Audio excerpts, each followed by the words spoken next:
I-explain mo na sa akin kung bakit nakaburo si nanay, ha? Bakit ka ba naniniwala dun, ha? Ang totoo mong nanay, busy. Di ba sinabi ko na to sa'yo? Pero tay! Wala nang pero-pero. Huwag mo akong hintayin magalit, Scarlett. Di mo magugustuhan. Hindi pwedeng hindi si nanay yung nakita ko sa cellphone. Alam na alam ko yung tsura ni nanay. Malalaman ko rin sikreto mo, tay.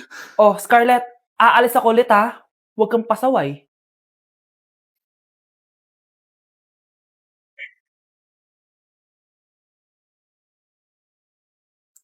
Nasa yung cellphone ko? Hello po. Pwede na po maklaim yung 10 million peso na galing sa insurance ng namatay niyo pong asawa. Insurance? Pasaway ka talaga? Pinatay mo ba si nanay, ha? Para makuha yung insurance niya? Hindi mo naiintindihan, anak. Napakahayop mo! Tatawag ako ng pulis! Itigil mo yan, anak! Nay, buhay ka? Oo, anak. Nagtago ako. Pag nagsumbong ka sa pulis, masisira lahat ng plano namin ng tatay mo. Hindi ko maintindihan. Ano nangyayari? Pinatay ko ang kakambal ng nanay mo. Para maniwala sila na siya talaga ang namatay. At makuha natin ng mga pera sa insurance. Sawang-sawa na ako sa buhay na to! Marami akong pangarap, anak! Gusto ko na gumanda yung buhay natin! Naririnig niyo ba yung mga sarili niyo, ha? Hindi ba kayo natatakot sa mga pinaggagawa niyo? Kung yayaman tayo sa maling paraan at sa paraan na magtatago ka sa pulis, Nay, itigil niyo na to, please! Please lang! Nay, kamusta na po kayo ni tatay? Eto anak, okay naman.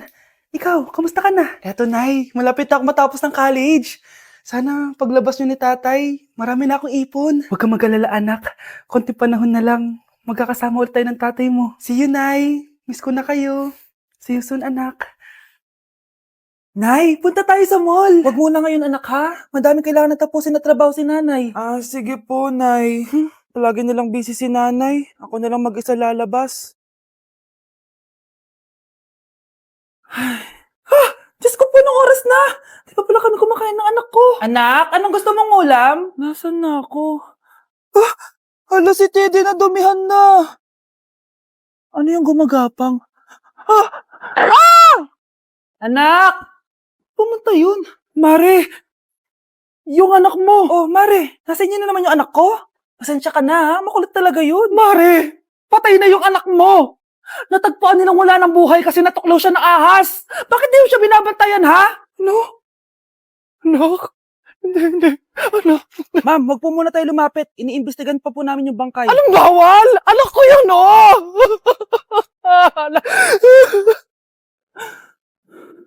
Nay, punta tayo sa mall. Anak, buhay ka. Sige anak, labas tayo. Punta tayo ng mall. Yay! Pumunta kami ng mall. Oh, anak, nag-enjoy ka ba sa mall? Opo, Nay. Nag-enjoy talaga ako. Kaso, nagugutom na ako, Nay. Kumain ka na, anak. May tira pang pagkain dyan sa lamesa. May aasikasuhin lang ako trabaho, ha? Sige po, Nay. Ang sarap! Salamat naman at nabuhay ang anak ko.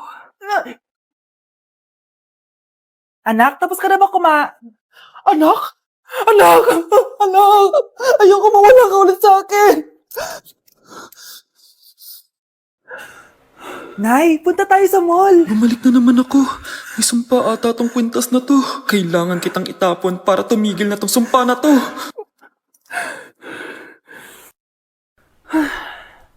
Teka, kwintas ba yun? Sino naman nagtapon nitong magandang kwintas na to? Sayang. Akin na lang. Tumatawag? Hello? Hello ma'am, kayo po ba yung nanay ni Samantha? Nabangga po kasi siya. Kailangan Ano? pumunta dito sa ospital. Nasagasaan anak ko! Kinulong po ni nanay si Scarlett sa bodega. Ha? Anak? Anak? Walang iya talaga yung tita mo. Anak, sorry kung ngayon na ako nagpakita. Pinakulong kasi ako ng babaeng yan. Deserve mo makulong. Ikaw ang ikukulong namin dahil child abuse ang ginagawa mo. Ano? At hindi mo na din makukuha ang 50% ng mana. Hindi pwede! Nay, masaya ako na nandito ka na. At hindi na din tayo maghihirap dahil sa pamana ni tatay. Masaya din ako, anak. Siyempre kasama ka dito, Samantha.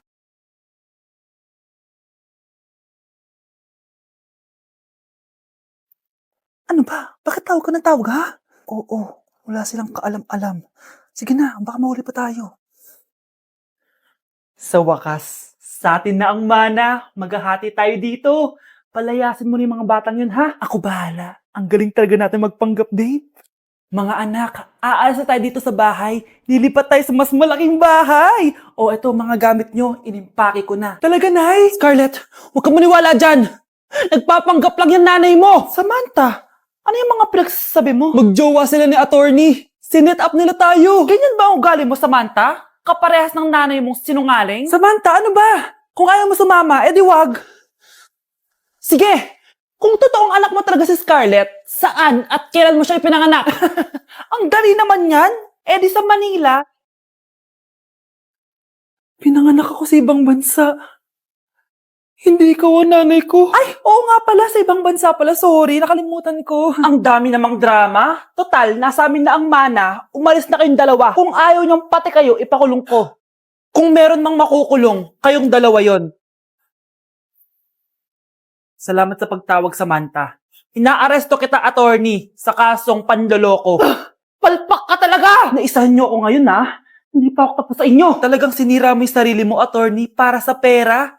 At ang dami mo na palang naloko. Samantha, huwag na tayong maghiwalay, please. Oo, Scarlett. Dito lang ako palagi sa tabi mo. Kayong dalawa, mag-ingat kayo palagi, ha? Gamitin niyo na maayos sa pamana ng tatay niyo. Salamat po. Gusto mo ba talaga ako makilala, Scarlett? Oo, dahil hindi ako matatahimik. Magkita tayo malapit sa puno ng mangga. Ako ikaw, Scarlett. Galing ako sa future. Paano? Paano nangyari yun? Basta, Scarlett, ayusin mo yung mga desisyon mo sa buhay, ha? Sige na, baka mahuli pa ako ng mga humahabol sa akin. Sandali! Sino humahabol sa'yo? Sino ba yung humahabol sa kanya? May mangyayari ba masama bukas? Bakit di pa siya tumatawag sa akin? Nay, si Biana po, pumasok sa school? Gumala daw kasama yung mga kaibigan niya. Tumatawag? Hello? Si Scarlett po ba to? Kaibigan po to ni Brianna. Nakidnap po siya kanina. Hindi ko po alam anong gagawin. Tulungan niyo po kami. Sinakay po siya sa van. Nay, si Brianna! Nakidnap! Diyos ko! Anong gagawin natin, anak? Bakit tayo mo sumagot? Sabihin mo sa akin anong gagawin ko? Nay! Nay! Saan pumunta si nanay? Scarlett, dyan ka lang ha. Pupuntahan ko yung mga kidnapper. Napakadelikado naman ang ginagawa mo, Nay! Diyos ko, anong gagawin ko? Hello? Buti naman tumawag ka na. Alam mo, kasalanan mo lahat to eh. Kung pinaalam mo sana na makikidnap si Brianna, hindi sana pinigilan ko siya. Scarlett, may malaki tayong problema. Nasa bahay niyo yung humahabol sa akin. Magtago ka na. Scarlett! Nay! Oo, Scarlett. Galing ako sa future. Ikaw ba yung humahabol sa isang Scarlett? Hindi ko na siya kailangan. Ikaw ang solusyon. Solusyon saan? Dahil sa paulit-ulit na pagbabalik niyo sa nakaraan, lalong lumalala ang sitwasyon namin. Hindi ko maintindihan. Kailangan mo na mamatay! Matagal na dapat kaming patay ni Brianna. Pilit mong binabalikan na nakaraan. Kaya ikaw ang papatayin ko. Nay! Panaginip lang pala lahat yun.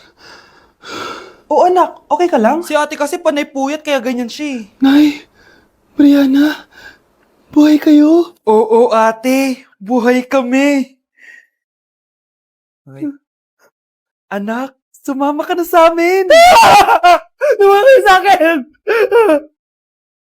Hey Susan, someone's calling. Hello anak, kamusta na kayo dyan? Padala ka ng 10,000 ha, dahil wala na kaming baon ng mga kapatid ko. Anak, pasensya ka na, di mo na ako makakapagpadala ngayon. Di ba pumunta ka dyan para sa amin? Wala ka naman palang kwenta eh. Sige anak, gagawin ko ng paraan ha. Di na muna siguro ako bibili ng gamot para may maipadala ako. Ako? Wala na ako nanay, di ba? Sino yung tumatawag, te? Di ba nasa ibang bansa yung nanay niya? Ano naman gusto mo? Hello anak, buti naman sinagot mo na. Nagpadala pala ako sa inyo ng mga kapatid mo. Baon niyo yun tapos pampagawa na rin ng bahay. Okay. Ikaw na bahala dun ha. I love you. So ayun na nga. Hello Mars? Mars, alam mo ba, yung anak mo, lasing umuwi kagabi. May kasama pang lalaki. Baka ibang babae yun, Mars, ha? Hindi naman ganun yung anak ko. Sure ka ba talaga, Mars, na yung mga perang pinapadala mo napupunta talaga sa baon at bahay nyo? O ano? Nakapagpadala ka na ba ng pera? Oo anak. Nagpadala na ako kanina. Dagdagan mo marami kaming bayarin ngayon. Anak, matanong ko lang. Saan mo ginagastos yung mga pinapadala ko? Babe, ano ba? Oh babe, shot ka pa. Ano to, Scarlett, ha? Dito lang ba napupunta yung mga pinapadala ko sa'yo, ha? Mga alak at vape na yan? Ba't umuwi ka pa? Nagpakahirap ako sa ibang bansa. Para sa inyo ng mga kapatid mo. Simula nung iniwan mo kami, wala na kaming nanay. Sa tingin mo ginusto ko to, ha? Wala akong choice, Scarlett. Ginawa ko to para sa inyo ng kapatid mo. Sa tingin mo ba ginusto namin na umalis ka? Nasanay kami na wala ka. Kaya okay kami kahit mawala ka. Nay! Una na kami, Scarlett, ha? Salamat po sa pagpunta. Oh, Scarlett, pinapabigay yan ng nanay mo bago siya mamatay. Ang laki nito, tita. Inipon ng nanay mo yan para sa inyo ng mga kapatid mo. Sana gamitin mo ng maayos. Kahit wala ka na, hindi mo pa rin kami pinapabayaan. Salamat, Nay. Sana yan ang makakapagpabago sa'yo, anak. Balang araw, babalikan din kita. Iniisip mo pa rin ba yung sinabi ng dati mong asawa? Baka totoo nga. Na isa lang akong hampas lupa. Na hindi nagaganda ang buhay. Ano ka ba? May anak ka na umaasa sa'yo. Tsaka, magkakatrabaho ka na, di ba? Hindi ko na alam. Sobrang bigat na. Pero salamat, Susan. Napagaan mo loob ko.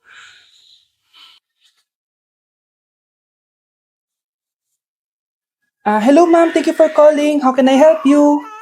Baby, wag ka muna umiyak, please. Sorry, ma'am. Ako muna bahala kay Scarlett, ha? Mag-focus ka lang dyan. Thank you, Susan.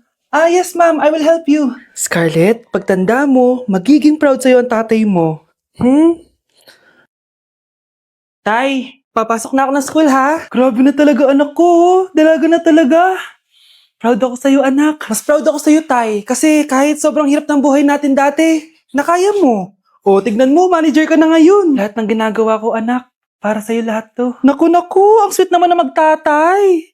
Sana, ikaw na lang naging nanay ko, Tita Susan. Ha?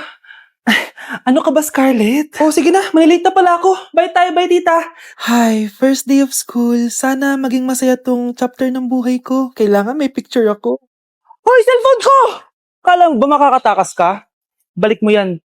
Miss, cellphone mo ba to? Cellphone ko. At doon nagsimula ang kwento naming dalawa. Sa susunod kasi, mag-ingat ka. Salamat Simula nun, palagi na kami sabay kumain. At syempre, nagsishare ng baon. Palagi din kami tumatambay pag walang teacher at pinagchichismisan namin ang mga classmates namin. Sabay din kami umuwi hanggang sa... Uy, Scarlett! Tara, sabay na tayo umuwi.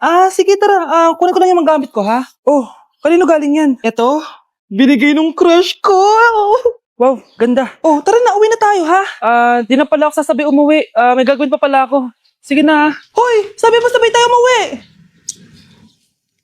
Ano nangyari dun?